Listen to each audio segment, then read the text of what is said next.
Welcome to the final episode of the MGA Library podcast of this season. I am today joined by two people that I've been saving for the end. We have Deborah Stanfield. I almost said Deborah Shepherd. That's my maiden name. I know. That would still be I correct. was like, or you could say Deborah Shepherd Stanfield. I was like, why is Shepherd coming in? That's my maiden name. And Ashley Bennett. So, this is a librarian introduction. It's going to be a little bit loosey-goosey. So, let's start off with professional positions. What are y'all's positions? I will go first. This is perfectly fine. I am currently the first titled archivist for MGA. I have been the archivist since September of 2024, so still fairly new, but I've been doing a lot of the work behind the scenes. Even when I was the electronic resources librarian, I started that role in 2019, so I've been here for a little over 5 years. Finally made the 5-year mark, but the archivist has been a whirlwind of challenges and interesting people I get to now meet and to be a part of committees I never thought I would be able to be a part of. So it has been a learning experience, but now that I've kind of got my feet underneath me, it's my first full semester doing things and creating projects. I'm like, this is where I need to be. This is my position. I'm glad it was actually approved. I'm glad I worked on it and pushed for it so much. And I'm glad I had support from Deborah and Tamitha and everyone else around. So it's been very, very fun to finally feel like I'm the archivist. What is the square root of 5,000? I'll have to get back to you on that. Give me a little while. I can research that. No, what is your position? I am the assistant director of Macon and Warner Robin campus libraries. I do want to say something about Ashley. She's perfect in the archivist position. We're so thankful she was able to do that. And we look forward to everything she's going to do in the future. It was needed by the university, and she's filling an important role, and it will be good for us all. So, but anyway, I basically oversee the day-to-day operations of our Macon and Warner Robin campuses, the libraries there. And the people.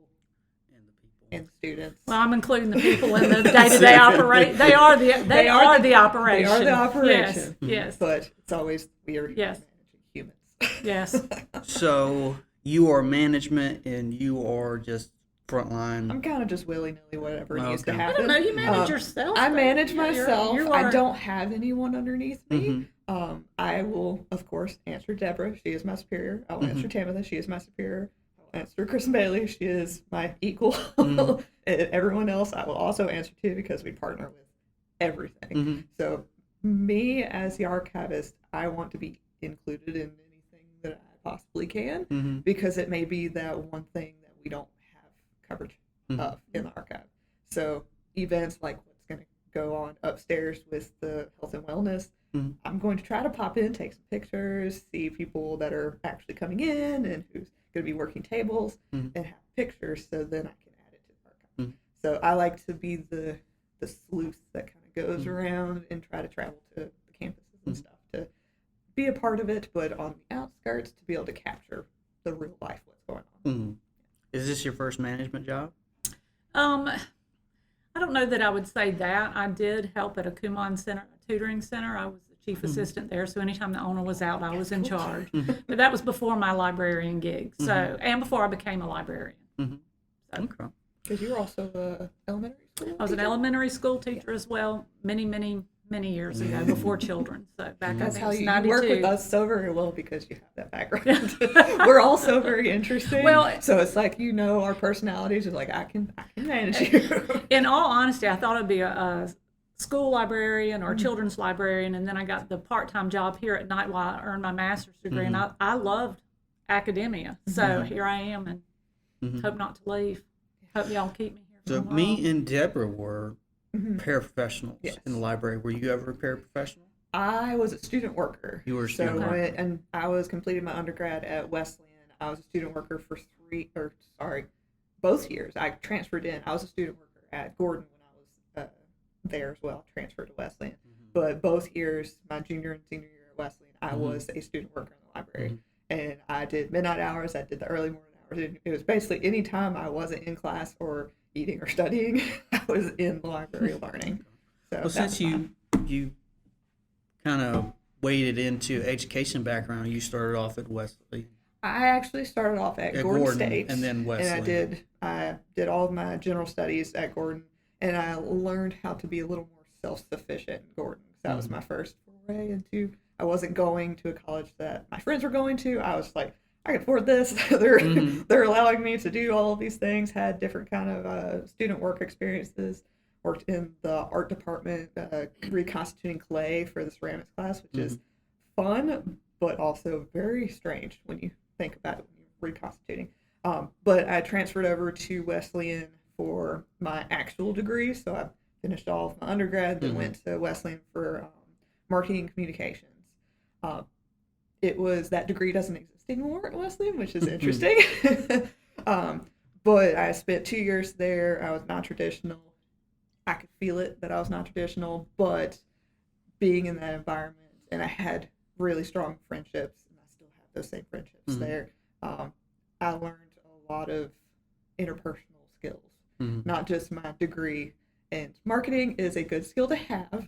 However, most of my career changes, I haven't had many jobs in my career, but they've always had marketing included. So I was never a marketing person. That wasn't my job. I was administrative assistant, or I was a lead executive for yearbooks.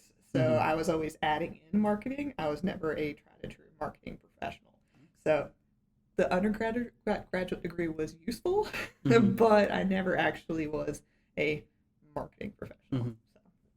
And being like a student worker, that put like the bug. Yeah, well, the library side of things, yes, the student worker in the library was my quintessential, I need to be in here. I need to do something like this. I did not know yet then that I wanted to be in higher education. I just knew I was like, I love my public library. I knew my librarian at the Flip River library system in Griffin and Swanee County, in that larger area. I wasn't here in Middle Georgia. So I was like, I could do the library thing. I like this. But after graduating my undergraduate, I didn't know what I was going to do. So I just went into the workforce and became a yearbook account executive I worked for Life Touch. I don't know if you've ever seen the photos from probably middle school. I think it's elementary and middle school. I don't think high school does it anymore, but they would have the Life Touch logo, and yearbooks were printed. I was the one designing the yearbooks for a year and a half until they closed the office I was in. But I always liked libraries. Like, let's see, what would a degree in library science look like? Because I didn't know that existed until one of my friends was like, you don't have to be a history major. You could do libraries. I'm like, what? So they're like, yeah, look at Valdosta. Fully online program. Like, okay. Paid out of pocket. Took me 5 years to do it. I'm about to say I'm the same there. But I had a very supportive supervisor. I worked at the Shops River Crossing here in Macon. And my supervisor then, he was like, do it. This is your passion, your calling. Do it. So got that degree. Somehow I ended up with an interview in 2019 here with Tamitha. I remember that interview. Deborah, Dana was in my interview, and I was so scared because I wasn't coming from higher education. I wasn't coming from any library background. I got my degree in May of 2019 and had an interview in August of 2019. That's unheard of. A lot of times you don't get your degree and all of a sudden, hey, you have here's your job.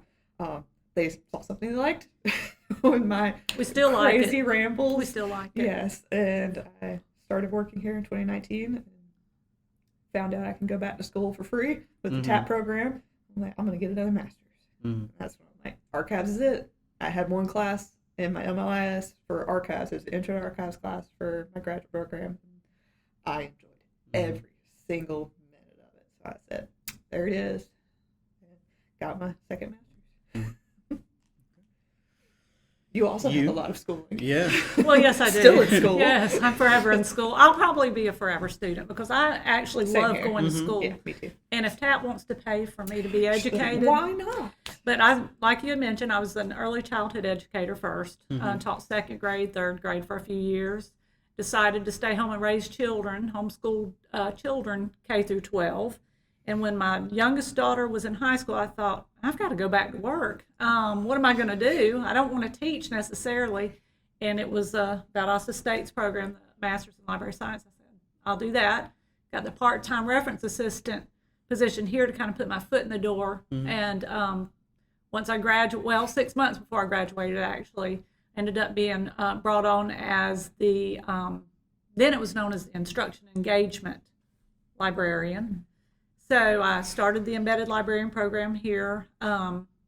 As in my interview, part of what I told them is if I was hired, I would utilize TAP and go back and get a instructional design or instructional technology, about the same degree. So I've got an EDS in that.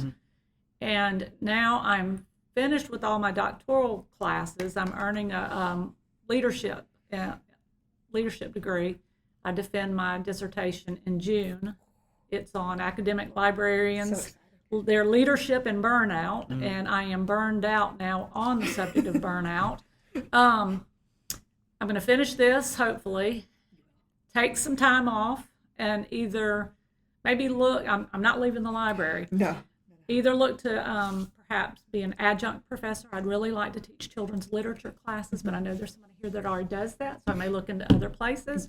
We can have another person that teaches that. Well, That's totally fine. that would be my dream part-time job outside of my real dream job. But either that or, heck, I'll go back to school again because I don't think there's a limit on how much I can utilize TAP. So I don't know what I do with that. Yeah. I think there had been some talk about Valdosta State offering some kind of certification programs for librarians. If that were to happen, maybe it hasn't, I just don't know. I'd definitely look into doing that. Getting more not necessarily another degree, but certification. But staying up with current practices. What were the institutions that you got your degrees from? Well, this is embarrassing to say, but I'll go ahead and tell you. And I looking back now, I know I probably shouldn't have done this. I don't know why I did this. I'm originally from Thomasville, Georgia, so it was logical in my mind to go to Valdosta State. It's far enough where my parents couldn't just pop up in and catch me behaving in ways I didn't want to be caught in college. Went to Valdosta State. Went to Valdosta State again for my master's degree because it was the only place in Georgia that offered that. Yep. Went back to Valdosta State for my EDS because, heck, the third time's a charm, and I'm still at Valdosta State. So I have I guess my CV looks just really you spent similar. A lot of years with Valdosta State. I've had good experiences. It just shows with that their Valdosta. programming is really well I've done. had really good experiences at Valdosta.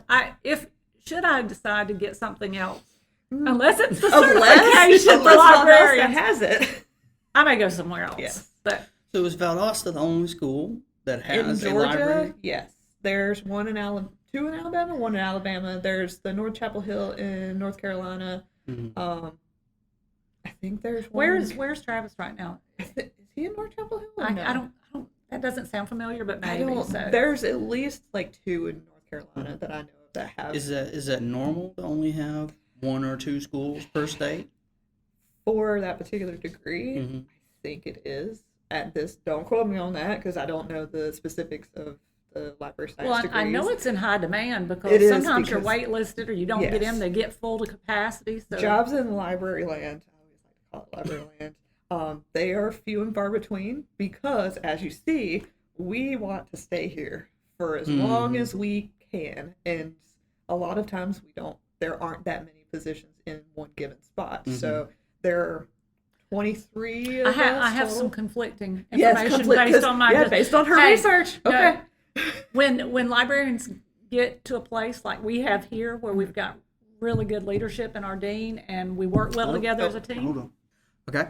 You were saying about conflicting information. What I found from my research is when librarians get into a really good place with supportive leadership like what we have here with Tamitha Lambert, they stay. currently, I surveyed Southeastern librarians. 50%, almost approximately 50%, are currently looking for new positions because of burnout due to library leadership. So there's certainly something going on there. We've got it great here. We have it very good here. I'm so thankful. Yes.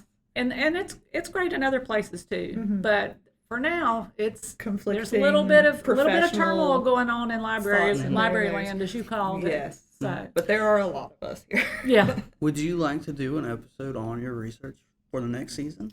Well, you're asking me that on camera, Zach. And, you're really putting me on the How on the about spot we there. wait until she defends her dissertation and get her thoughts on how it went and how much more further she has to go with her research. Thank you. Called entrapment. And, Yes. I will graciously step back and say, perhaps after I finish defending this dissertation, if I fully just flunk this thing, You won't. no, I never want to talk about it again. You So, will not Yeah. flunk it. We already know this amount of work you Well. put into it.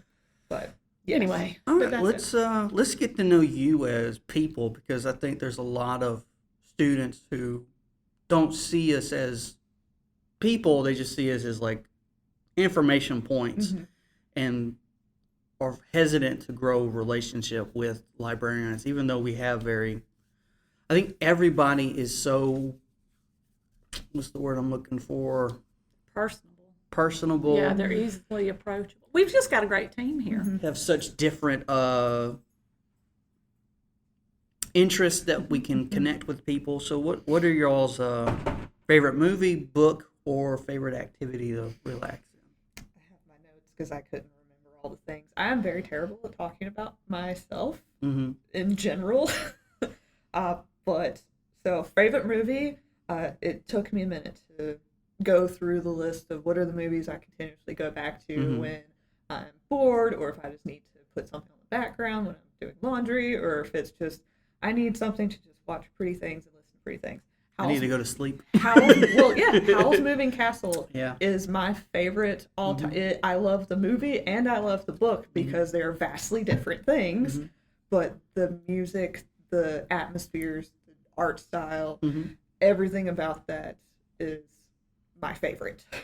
And I can watch it over and over and over again, listen to it. I can just have it around no matter what. She doesn't like it. I don't. Do you know Howl's Moving Castle? We've talked about it. We've talked about it. Gotcha. But would I watch it again? I think I Well, that was watch it. perfectly I had to fine. watch it for one of my MLIS classes. Which that's going to put a bad taste in your mouth, So, anyways, when you have it's- to analyze it's something. not. It's, Fight, it's fight, not my fight now. thing. No, it's not my thing. No. But I'm glad you enjoy it. But It's it's a good also movie. it's It's one it's really one of the entertaining. films that I grew up with too. So Yeah. Kiki's Oh, sure, Delivery it's Service. My nostalgia. niece calls me Kiki because that was the first movie that she was ever introduced of that particular genre. But I grew up with all of those movies like that and Howl's Moving Castle. I like the book more just because it's chaos.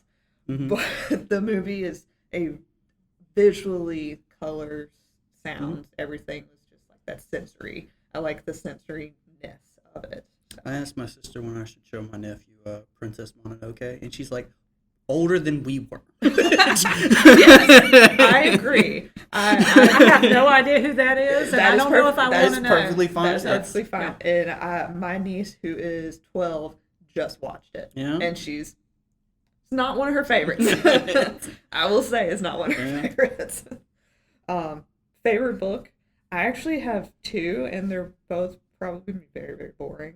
But I have a memory associated with one of them. That's why I love it so much. First is Jane Eyre, just because I like her writing. And the story has been told so many times in the same exact manner, even though it's been movies, it's been revamped. I just like that story. And Lord of the Flies. Lord of the Flies, I actually still own the book that I used in 9th grade because my sister also used it when she was in 9th grade. She's 3 years older than me. So she used it first. She doodled in it and put her name in it. And then I got it for 9th grade and I doodled in it and put my name in it. And I still have that book now. Was Jane Eyre, was that the one with the ex-wife who was putting him in the attic? Yes. Yes. And she was the ghost of Oh, man. the building, yes. But yeah, those two, and they were both books that I had to read for school, and I didn't think I would like them so much, but I consistently go back to both of them just for kind of like a palate cleanse, because I know what I'm going to read, but I still enjoy the words that I get into. And I will let you do your favorite movie and book before I say hobbies, because I have a lot of hobbies, and I keep adding more. Favorite movie? Last of the Mohicans. Yep. Yep.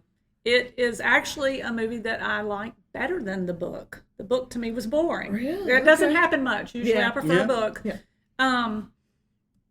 It's got beautiful scenery. Yes. I may or may not like watching Daniel Day-Lewis run through the North Carolina woods. I think and I love the storyline. Yes. It's a wonderful movie. Yes. That's my favorite. My favorite book, I'd probably say my favorite book is, nobody's going to know this, Run with the Horseman by Farrell Sams. I love Southern literature.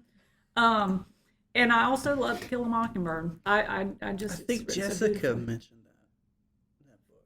Run with the Horseman. I think so. It might have been something different. He's the only author I've ever gone and stood in line to get an autograph for. Very nice. He's got ties to Macon. I believe he went to Mercer. He is actually a physician.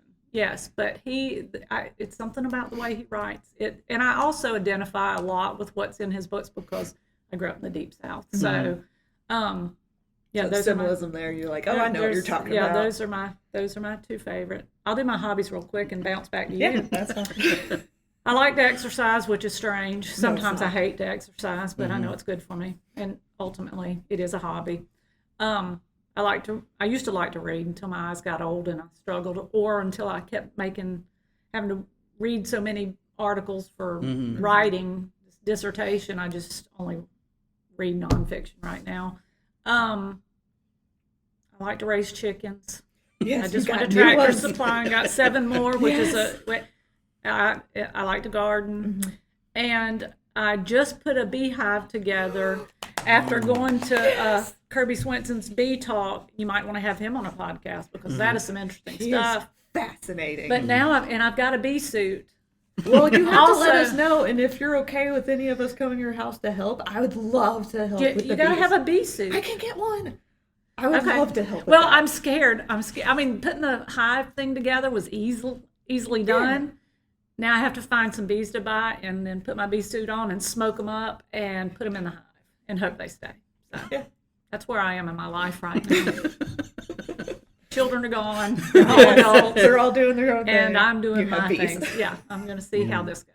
I love it. But yes, I would love to help with the bees. I really would. Just let me know. It's a new Well, hobby. we live nearby. We do, so it would make it a little bit easier. New hobby added. Yes. Yep. And see, transfer to hobbies. I just hope I'm not allergic to bee stings. I don't I know. don't think I am, but I'll have Benadryl on hand As just will in I. case. Yes. And maybe an EpiPen. And if any of your daughters are around, just to be like, okay, make sure you don't go in anaphylaxis. Yeah. I'll bring my ER nurse. Yes. Daughter over. So my hobbies, of course, I love reading. However, I'm probably one of the worst persons to ask about what books I enjoy reading, what I'm currently reading. I don't remember authors. I don't remember titles half the time. When I read, I typically will go sci-fi or fiction just because or sci-fi and fantasy, because it's so vastly different than what current life is. But I engross myself in it so far that I won't remember the actual book information, but I'll remember the names and the places and the scenery of the book.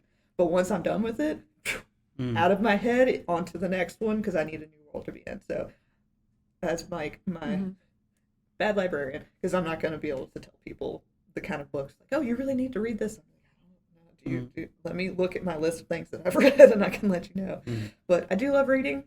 I'm up to, I think, 12 books so far for this year. I like to keep track of the ones that I do read, and I'm doing a new project that is, again, with my hobbies. I like to crochet, and I'm doing granny squares for each book that I'm reading. I'm going to make a sweater at the end of the year.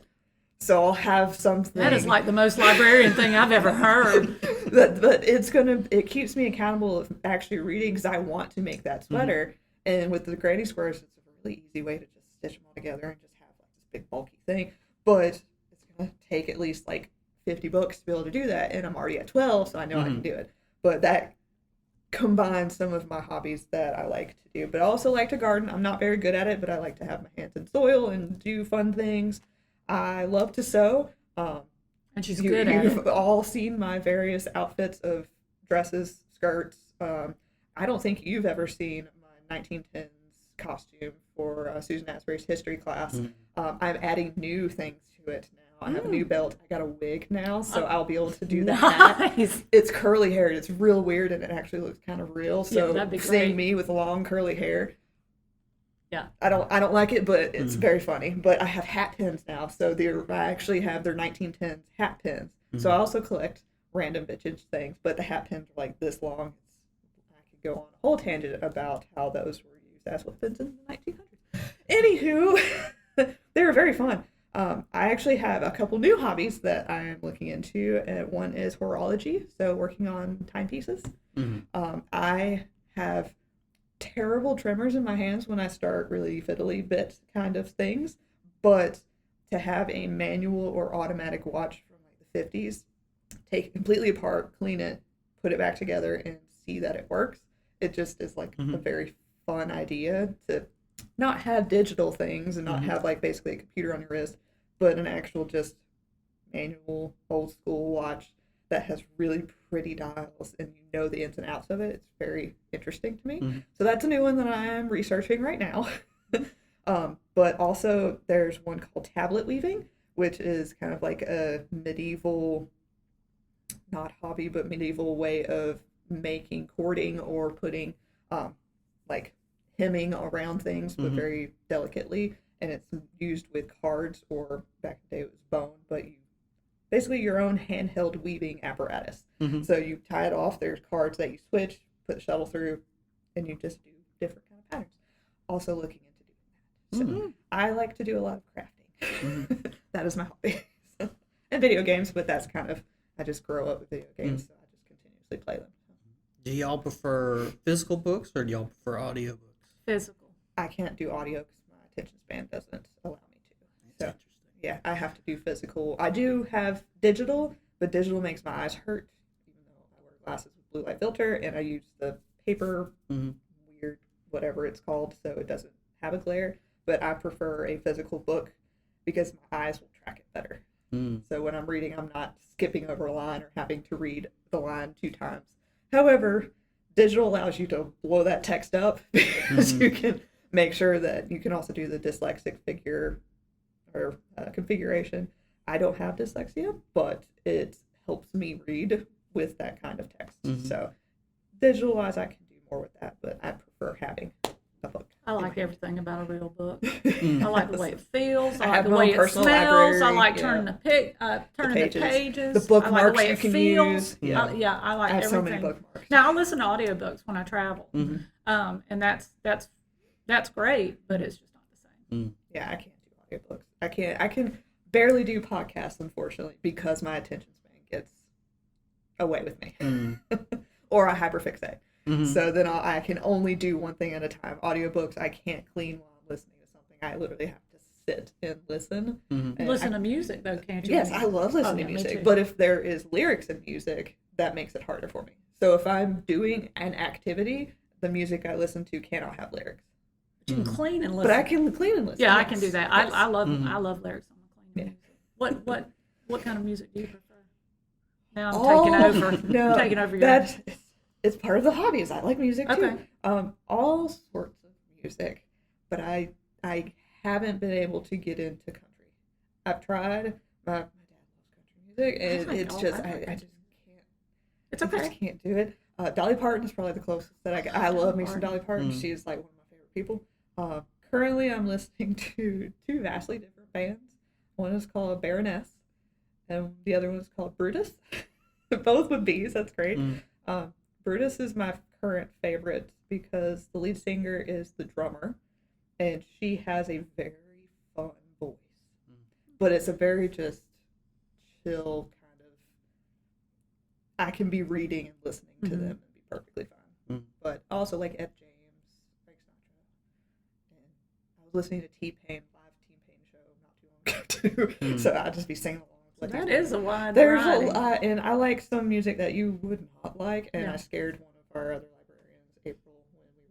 to Atlanta with said music because I need that music to be able to drive in Atlanta traffic. Ugh. So if that gives you any indication, it was very hard and heavy, and there was some language that was not decent for the current company. But yes, I love all kinds of music. Okay, what are some discussions y'all would like to have on the podcast or hear? I actually have What you do have? yes. So my idea was like the unsung heroes of our campus. So Oh, that's a good idea. facilities folks, housekeeping folks, because the stories we hear, like even Mr. Grover here in the library, he was a jazz player. Yeah, well, he loves Like music. he loves music, and he will discuss. He was telling me about gardening the other day with sweet potatoes, and like just in general what they do in their life experiences. But facilities literally manages all of our campuses to make sure that we're able to be here, and they are behind the scenes always. So if we've ever got a chance to have like David Sims or any of the, I don't think Troy would want to do it, but maybe we You'd could have a hard time getting Troy to Kevin talk. Reed. Kevin Reed would be a wonderful person Kevin to can talk talk. with, and he travels between campuses, of course. And Kevin's military, so he has a lot of interesting stories too, where he came from, going into higher education stuff. But just the folks we always see doing the work, but they're always moving. So that unsung hero and folks in the cafeteria, and just generally the folks that we think about as they're running the show, but they're not faculty, they're not us. So that's my idea. I would like faculty podcasts, but not necessarily academic. What they're doing academically. So what they're doing outside of it. Like these questions. You know, what's your favorite movie? What do you like to listen to? If you could karaoke, what song would you? I like fun things like that. So students and colleagues, we could get to know each other a little bit better. Because oftentimes here we only have time to talk about what do you need me to teach for your class? What do you want me to cover? That kind of thing. What resources are you looking for? Yeah. And I think you'd find The a lot of bathroom's over interesting. there. Yeah. I think It's you'll like, find a don't lot go of to this one interesting because they're working on it. things. Yeah. There. So. And showing what kind of hobbies they have. Because, like I said, Kirby, all of his, because he does the lizards and I don't know what else. He does snakes. Like he has a talk about snakes as well. So snakes and bees. And he's a very fascinating person. So. You have to have somebody else host that one because I don't do snakes. I'm not a big he won't have them snake with fan. him, but to talk about What them. are you even talking about them? We'll just have him talk about bees. 'Cause bees are really cool. or biting insects. I don't know about the biting insects. It would freak me out. Yeah. But anyway. All right, well, those are some good ideas. Now we're at the final bit. Okay. It's running the bit that we have where the guest desk, or furnitures, will ask me a question or a collective question, or at 33 minutes, y'all can both individually ask a question as well. What questions do y'all have for me? Do you want to go first? I've got one. I do too. Are you still writing I am still writing. your Mm-hmm. whatever? Remember, you were working on something when we used to work together at night. I'm still working on that one. Okay. It's 'Cause I remember reading it. my ADD, my ADHD will it makes me bounce around. So if I'm feeling something and I'm not feeling writing that, I'll write something different. So you have what, like 4 things, 5 I things have going 4 on? or 5 Yeah. things going on. But when I'm done with school, I'm going to take a week off and like just settle down and write. I'm gonna ask people which stories they think would be best as a debut. Like one right now is about an AI developer who develops AI that I remember you telling me about that one. it cannibalizes code from other systems and it starts to develop its own intelligence and becomes obsessed with his creator. And I put Terrifying. Well, and I put some biblical imagery in there as well. Like there's a line where like he names himself Abel because the main character's name is Eve, and the final line is go to HE double hockey sticks cane, Mm-hmm. and she like slams an axe into like a server farm. But I think that's probably going to be the one that I'm leaning towards, and I find that I like writing female characters. It's fun because there's already a set expectations on women in society, and I can just circumvent it all the way. Just keep going up and up and up. Let me ask you this. Mm-hmm. They make this into a movie. Mm-hmm. Who would you want to play Eve? So she is Korean, Okay. and I wouldn't mind the girl from what's Squid Game?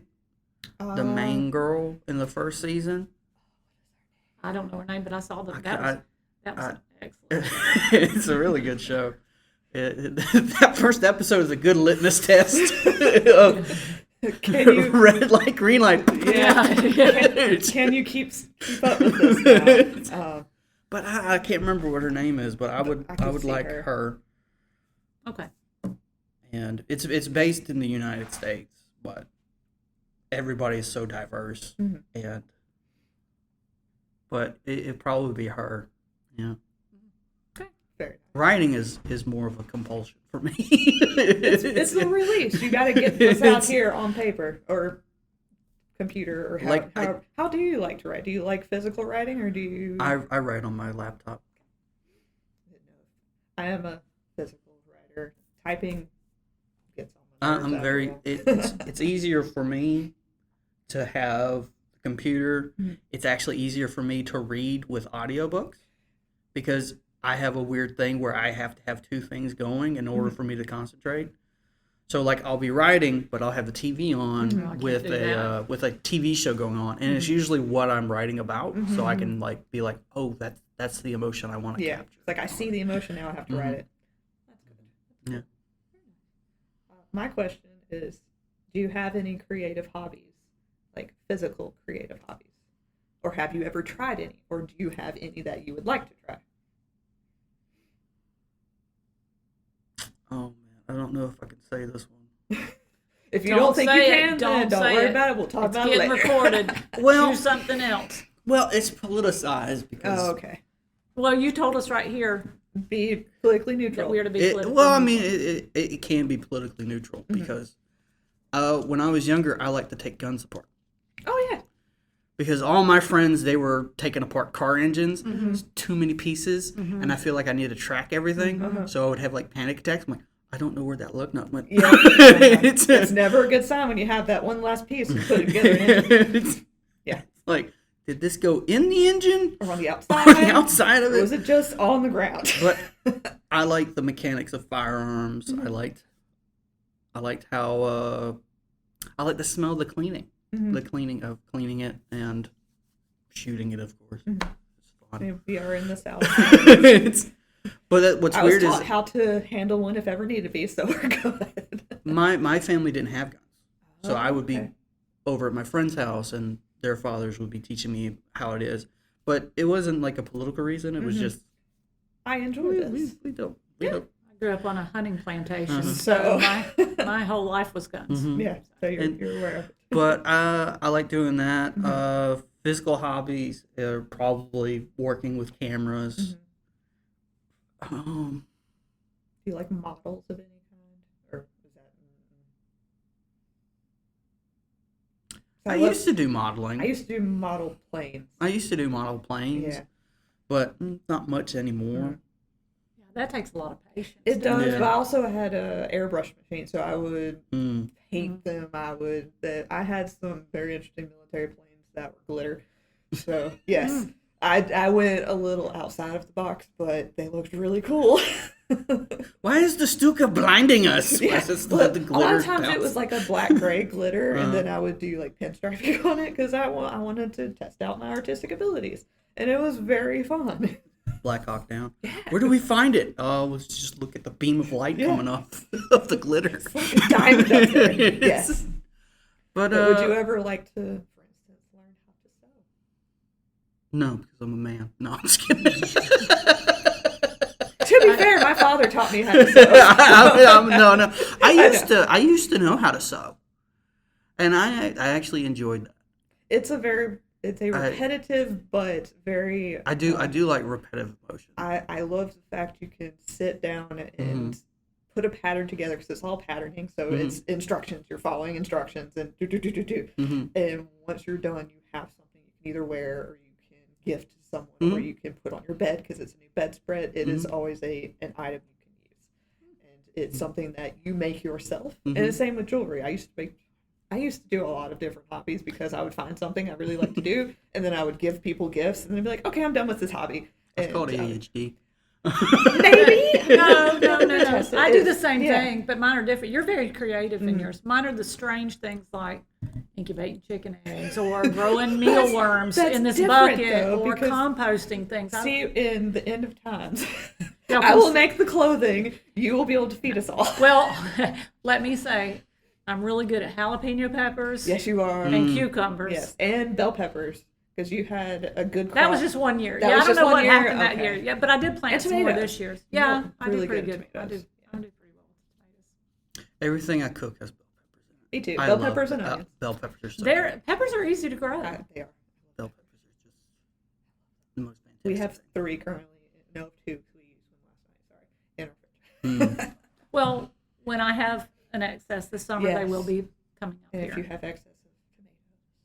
Yes. Well, I've got a whole lot of little seedlings. I'm letting them get a little bit bigger, and I'm bringing them up here for you guys to take home if you want to grow your own tomatoes. So I've probably got 40 or 50 plants that I'm going to bring up here and just give out. My dog will probably snap it and start running That could around on her happen. short legs. No, Nadine's a nut. it's okay. But I'm not really, as I've gotten older, I'm not really much with my hands anymore. It's mostly with my brain. My hobbies. Fair. I like both. Yeah. That's why I read. I read from my brain, and then I do all of my creative hobbies to keep my hands busy. It's like I have trimmers that run in my family, so I know it's coming. So I'm trying to do all the things I can do now where the trimmers aren't bad. But when I get to, it's probably going to be about 40, between 40 and 45, that's when it starts really showing up. So I'm going to. Maybe it won't. No, Maybe it will. skip. You don't think it'll skip? No, it's family genetics on both sides. Oh. And I already see it. So yeah, it's gonna happen. But it's okay. I know what the signs look for. I lucked out with being short on both sides. But no, things that you have to learn about yourself as you get older. It's great. Not really. So you looking at me when she said as you get older. I'm good. My birthday's in May, so I know. You're not even in your 40s yet. No, 31 this year. I'm 36 this year. Ooh, babes, mere babes. But you wake up. Why does that hip hurt? That's already hurt. just That's wait. already It's hurt. always the hips. It's always the hips. Yeah.